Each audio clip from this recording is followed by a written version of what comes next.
C'est déjà trop bloqué. Tu dois être vraiment beaucoup plus relâché parce que techniquement, tu es capable de faire beaucoup de choses avec ta main et tu n'utilises même pas 20%.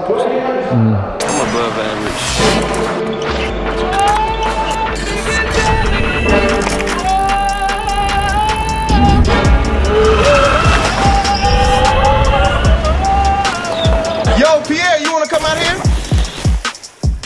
Bonjour beautiful people. On est sur un nouveau jour sur la route des Jeux Olympiques. Aujourd'hui on est au Danemark. Et il se trouve que je vais aller m'entraîner. Je vais aller m'entraîner au club d'escrime. Je suis super pressé. On va aller, ça va être juste génial. Et séquence de b-roll ou intro? Les deux? Boum!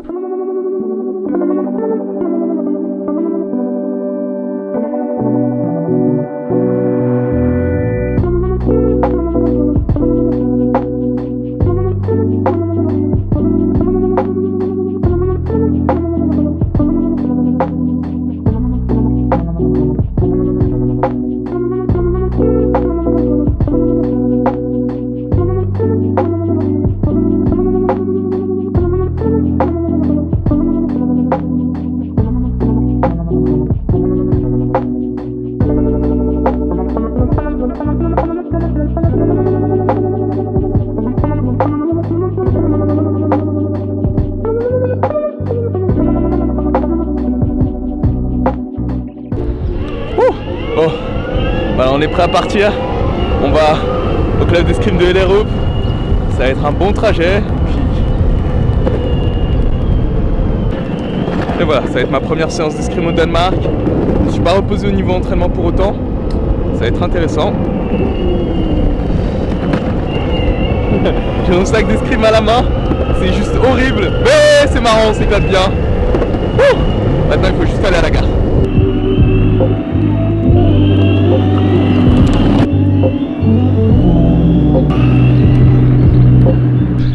Le truc que vous voyez pas avec tous ces b-rolls, c'est genre toutes les séquences d'aller-retour que je dois me taper juste pour obtenir la scène correctement, mais c'est juste hilarant, faut que je vous montre ça.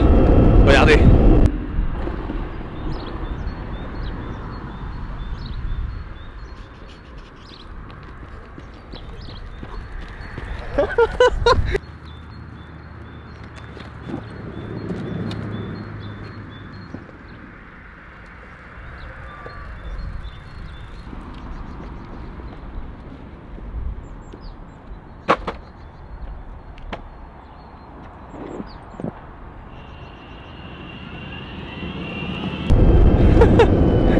Voilà, c'est comme ça que ça se passe en réalité.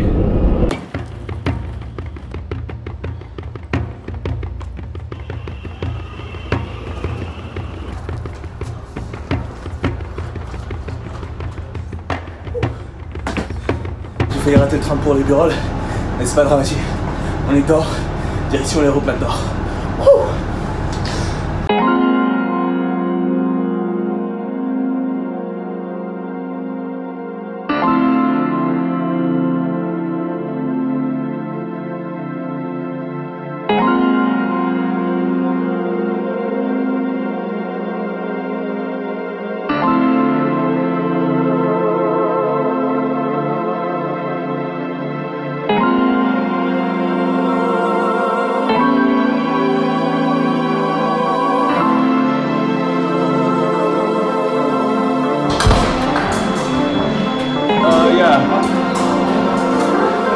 Bon, on est arrivé à la salle, il faut juste que je finisse de me préparer, j'ai pris un peu de temps, juste parce que je suis en train d'halluciner devant les vidéos que j'ai filmées. C'est incroyable. Du coup voilà, on se prépare, on va tirer, on va faire quelques séances d'assaut. La première séance d'assaut au Danemark, ça fait combien de temps que je suis arrivé? Bientôt, je suis arrivé comme mercredi, 5 jours, j'ai pas touché d'épée depuis 5-6 jours, donc ça me fait pas de mal. Voilà, je m'en fais un petit peu sur ce qui est important et on va faire ça.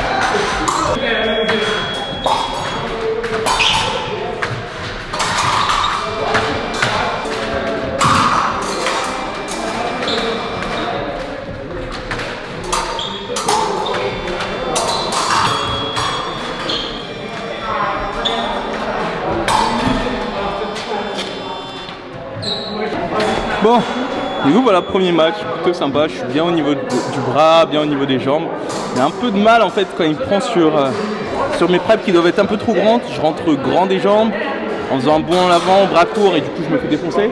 En autant que je gère la distance, a priori je suis plutôt bien. Pas trop mal à niveau réaction, vitesse, etc.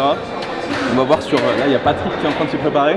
C'est un match un peu plus compliqué, plus au niveau de ce qui se passe en Coupe du Monde. Donc on va voir ce que ça donne sur un gars qui a un vrai niveau. Pas que, je veux dire qui fait les compétitions à un niveau auquel j'aspire.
Bon, du coup voilà, match sympathique. Le gros souci que j'ai, c'est que dès que je recule, je suis beaucoup moins présent au niveau de la pente, je suis beaucoup moins incisif et j'ai tendance à un peu trop suivre son rythme, un peu trop le laisser faire exactement ce qu'il veut.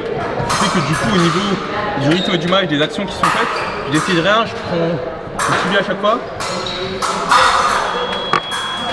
En attaque, j'ai pas forcément la solution, ils m'ont juste un petit extra, mais ça c'est parce qu'ils me donnent envie d'attaquer. Ils fait exprès de faire la grosse marche pour me faire rentrer.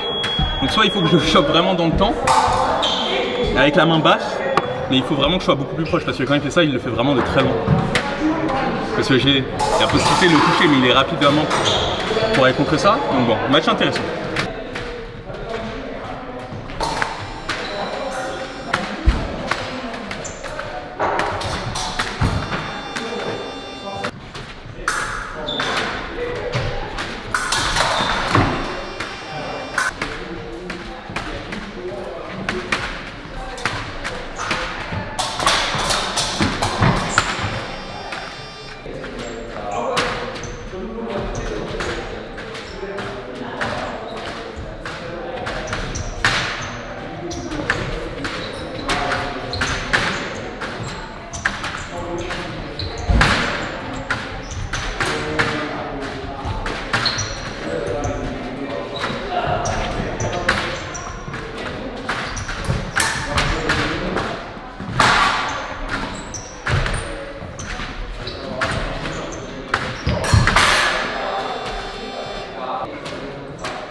Là, en fait, tu utilises beaucoup la flèche et pas beaucoup la fente. Non, j'utilise la flèche parce que la fente, j'ai pas d'équilibre, je suis pas stable, je me sens pas rapide et je me fais ramasser à chaque fois sur la fente. Mais c'est normal parce que d'une position comme ça, quand tu te fends, tu tournes et tu vas pas vers l'avant et tu perds du temps.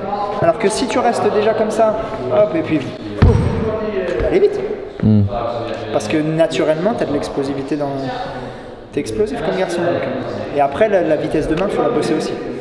Parce que le problème, c'est que tu bouges bien, tu travailles bien, tu essayes de prendre l'initiative. Donc ça, c'est bien parce que tu as envie de jouer. Mais derrière, la vitesse de main, elle n'y est pas, quoi. Et pourtant, c'est juste parce que la manière dont tu tiens ton épée, etc., c'est déjà trop bloqué. Tu dois être vraiment beaucoup plus relâché parce que techniquement, tu es capable de faire beaucoup de choses avec ta main et tu n'utilises même pas 20%. Tu n'utilises que... Alors que naturellement, tu es déjà en train d'essayer de chercher le faire. Tu le fais pas bien pour l'instant, mais tu es déjà en train de jouer. Il faut que tu le travailles, ça. Il faut que tu le travailles. Bon, voilà, ce sera tout pour aujourd'hui. Il faut juste que je rentre à la maison tranquillement. Faut que je continue à travailler, le cardio, travail de main comme Hugo a dit, que j'essaie de voir un petit peu au niveau de cette position de garde ce que je peux améliorer.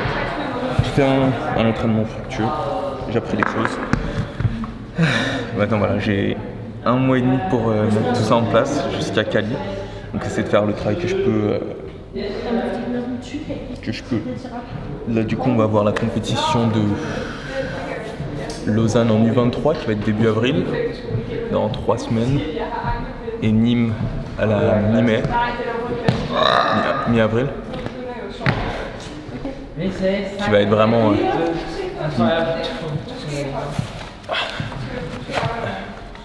qui vont être les deux vraiment compètes de préparation avant Cali. Donc le but ça va être vraiment de se régler. Le truc c'est que voilà, je me repose un peu trop sur mes jambes, pas fixer sur la main. Il faut que je rééquilibre un petit peu ça. En tout cas, continue à faire comme ça, tu peux le faire, continue à travailler. T'arrêtes pas à quelques échecs, ça fait partie de l'apprentissage et de la progression, tu peux le faire. Vas-y, boum. Dans le prochain épisode de l'Olympique Vlog. Petit disclaimer avant qu'on commence quoi que ce soit. Je suis hors du focus tout l'épisode, donc comme ça vous le savez directement, je suis pas en focus.